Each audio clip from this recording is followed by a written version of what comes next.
धूम्रलोचन, सातवां है रक्तबीज, आठवां है निशुंभ और नौवां है शुंभ। 9 राक्षस है। ये हर एक आदमी के अंदर हैं। इनकी तरफ तो हमारा ध्यान नहीं। भगवती पे मरवान लग रहे बाहर की। ये अंदर तुम्हारे राक्षस हैं। तो ये देखिए, मधु किसे कहते हैं? मधु का अर्थ होता है मीठा। इसका शाब्दिक अर्थ है। और इसका जो हमारे अंदर ये जो अवगुण है वो है राग। राग हमारे परिवार वालों से तो खूब है। लाभ माने अपनापन, लगाव। दूसरा है कैटब। कैटब का अर्थ होता है कड़वा, और कड़वे को कहते हैं क्या? द्वेष। तो ये कैटब राक्षस जो है हमारे अंदर द्वेष है। इसके बाद है तीसरा राक्षस चंड। ये भी राक्षस हमारे अंदर है। चंड किसे कहते हैं? क्रोध को। चंडिका कहते हैं कि नहीं? चंडिका तो उसकी घरवाली चंडिका। तो चंड जो है वो क्रोध होता है। और मुंड जो है अपने आप ही बता रहा है, मुंड माने मोह, मोह ममता। ये मुंड राक्षस हर एक के अंदर भरा पड़ा। इसके बाद है ये महिषासुर। महिष कैसे? भैंसे को। भैंसे को अपने शरीर के बल का अभिमान बहुत होता है। तो इसलिए देहाभिमान, ये शरीर का अभिमान हर एक के अंदर भरा पड़ा है। हर एक कह रहा है मैं कर रहा हूं, मैं कर रहा हूं, मैं कर रहा हूं। अरे मूर्ख आनंद, तू क्या करेगा? तेरे से तो कोई भीतर बैठा हुआ करवा रहा है, वरना क्या करेगा ये? हड्डी मांस का पुतला, मिट्टी का पुतला है ये, क्या करेगा ये? उसको महत्व नहीं देता, कह रहा मैं कर रहा हूं। ये मैंपन जो है ये है देहाभिमान, शरीर का अभिमान। यानी शरीर को ही सब कुछ, शरीर के लिए जिंदगी बिता रहा है। मनुष्य का लक्ष्य भी पता नहीं है आदमी को। तो मनुष्य का लक्ष्य ये हो गया कि इस शरीर को जितना भी निकम्मा बनाओ, पड़ा रहे आराम से, बस ये लक्ष्य हो गया जिंदगी का। सारा डबेट हो रहा है इसी के लिए। लेकिन जबकि शास्त्र कहता है कि शरीर से जितना आगे आप चलो, मेहनत उतनी ही ज्यादा करते चलो। जितनी मेहनत करोगे, जिंदगी में मेहनती बनना ये जीवन का लक्ष्य होना चाहिए, तभी जीवन सार्थक होता है। खैर ये बढ़ जाएगा फिर चक्कर नहीं होता। तो ये महिषासुर हुआ देहाभिमान राक्षस। और ये फिर हुआ धूम्रलोचन। धूम्रलोचन कहते हैं अज्ञान। धूम्र माने धुआं और लोचन माने आंख। धुआं जब होता है तो आंख स्पष्ट नहीं देखते। इसी तरह से यह अज्ञान जो है हमें भी जो है आंखों से, ये आप बड़ा विचित्र लगेगा, आंख से जो देख रहे हो सब कुछ झूठा है, सब कुछ झूठा है। अब मैं तुमसे कहूं, ये क्या है? स्टूल। जानते हो तुम ये क्या है? स्टूल। स्टूल है ना? तुम स्टूल कह रहे हो, स्टूल जाके दिखाओ। मुझे तो ये प्लास्टिक दिख रहा। बिना प्लास्टिक के स्टूल ला दोगी?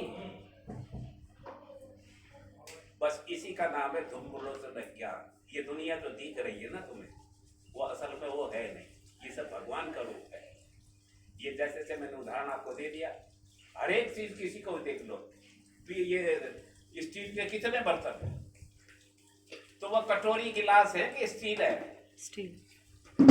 तो व्यवहार तो चलाना पड़ेगा झूठ से, क्योंकि कटोरी चाहेंगे तो कटोरी ही मांगनी पड़ेगी। स्टील कहने से काम नहीं चलेगा।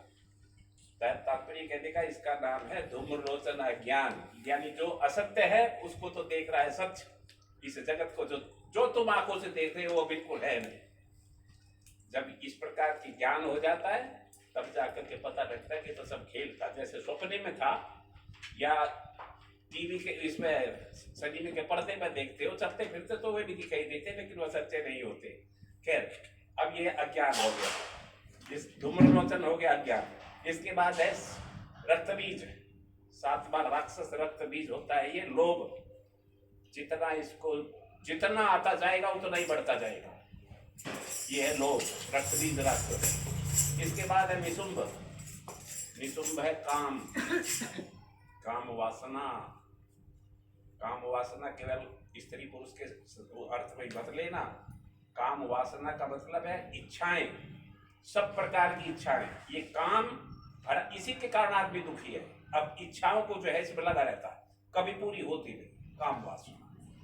ये निशुंभ राक्षस है, और शुंभ है ये अहंकार। सबसे खतरनाक राक्षस ये अहंकार है। इस तरह से ये 9 राक्षस, जिसको कि 9 रात्र कहा गया, ये हर एक के अंदर भरे पड़े हैं। और जब तक ये नहीं मरते तब तक इस वर्ष का गीत गाने का कोई लाभ नहीं है। ये गीत गाने सिखाए गए ताकि जो है जब आप गाते हैं भजन आदि या चर्चा करते हैं भगवती की, तो मन लग जाता है। जिस समय तुमने ये कीर्तन गाए तो उस समय तुम्हारे दिमाग में कोई चीज नहीं रहती। देखो, एक भगवान ही एक ऐसी जगह है, यहाँ पर पाप भी मरता है, पुण्य भी मरता है, और मन भी मरता है। यहाँ आपके दिमाग में किसी के कुछ रहता है? हर एक का चेहरा खिला हुआ होता है जब तक भगवान का कीर्तन होता है। इसलिए जो चीज भगवान के साथ जुड़ने से मिलेगी, दुनिया की कोई चीज, अरबपति हो जाओ, चाहे कितने भी पैसा, कुछ भी सुविधा हो जाओ, वो चीज वहां नहीं मिलेगी आपको। और उसका नाम है आनंद।